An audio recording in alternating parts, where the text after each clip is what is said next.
On Tuesdays and Wednesdays, I eat only raw foods. Here's a peek into what I ate on a typical raw food day.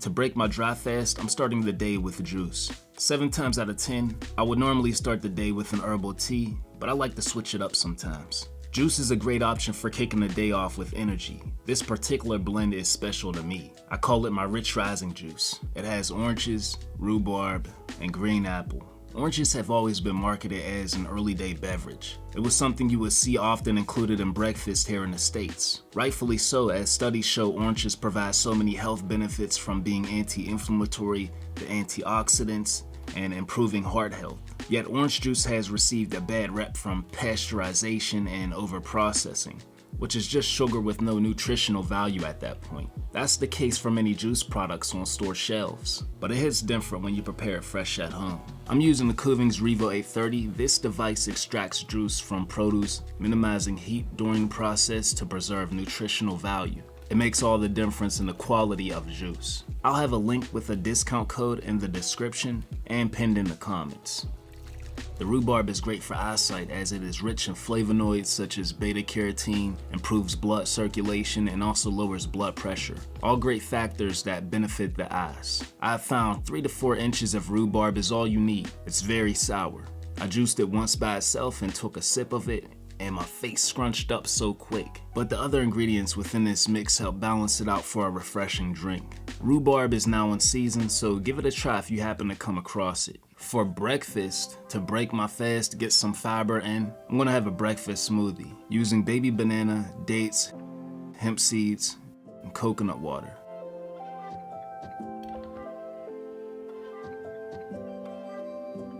I had some baby bananas I wanted to use that were overly ripe.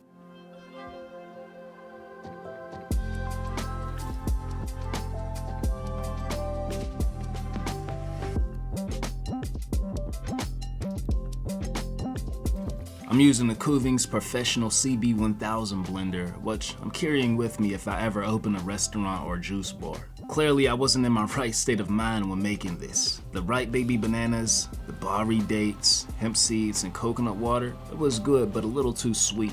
What I would do differently next time is, instead of coconut water, I would opt for unsweetened coconut milk. Everything else I would keep the same. Very fulfilling. Normally I do my workout routine early after waking up. This makes for a good post-workout smoothie. For lunch, I'm having zucchini spirals topped with a raw tomato and oregano sauce, made from Roma tomatoes, sun-dried tomatoes, oregano, and garlic.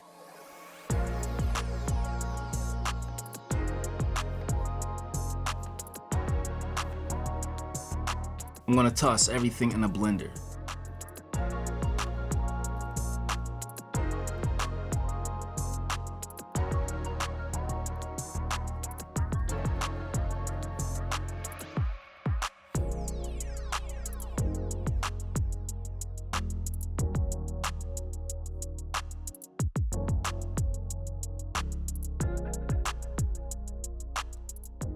Before I add the sun-dried tomatoes, I'm going to soak them for 30 minutes to soften them to ensure a good consistency in my sauce. Making spirals with zucchini is my go-to meal for raw days because it's super quick and satisfying to eat when paired with the right sauce.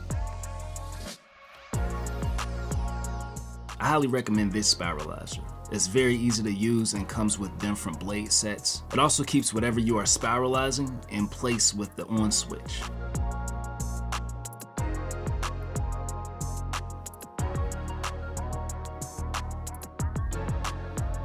For this dish, I started out using a blade that made the spirals too thin. It reminded me of angel hair pasta, which I think it would be right for a creamy sauce, but I don't think it works well as spaghetti. So I went with a blade that would give a wider width of noodle.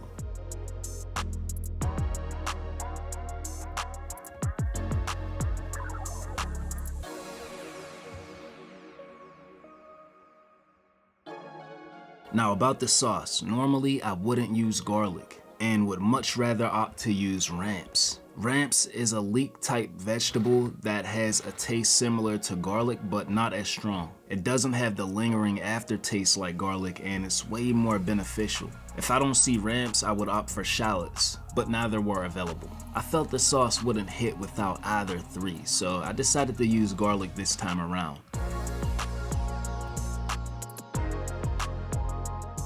It came out fire, but I know it would be 10 times better with either shallots or rams.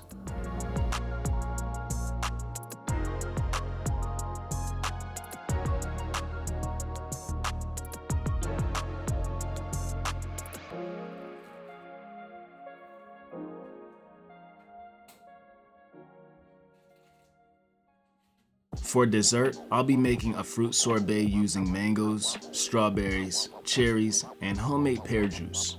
For prep, I allow the strawberries and cherries to soak in water, key lime, and sea salt for 20 minutes. You know, that's my go-to cleansing method for produce. But I feel this really works well for berries. Then I remove the green tops from the strawberries and the seeds from the cherries. You can easily poke out the seed from the top of the cherry using a durable straw. Make sure you have removed all the seeds from the cherries. I'd hate for you to not only ruin your sorbet, but potentially ruin your juicer. Then I dice up mangoes.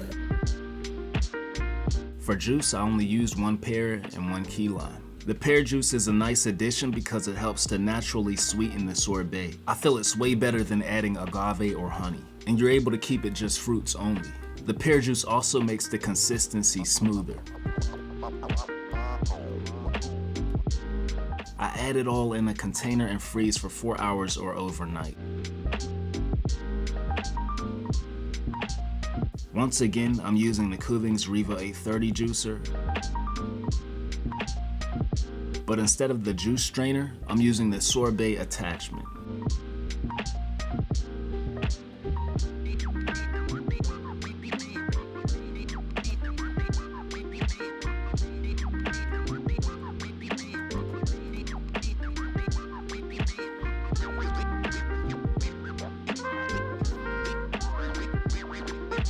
The Kuvings Riva 830 is the best all-around juicer. I'll speak more on it in an updated overview compared to the Kuvings Auto 10.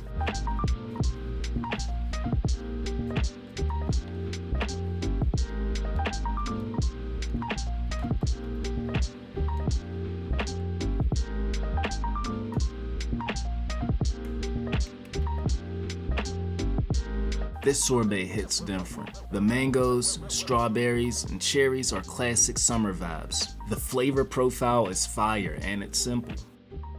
And that's what I ate for my raw foods only day. If you would like to see more content like this, let me know by hitting the like button. Don't forget to subscribe and consider becoming a member, as y'all get the content first and your comments come in as a priority. I'll also be hosting member-only live sessions for seasonal group fasting. Until next time, peace, God.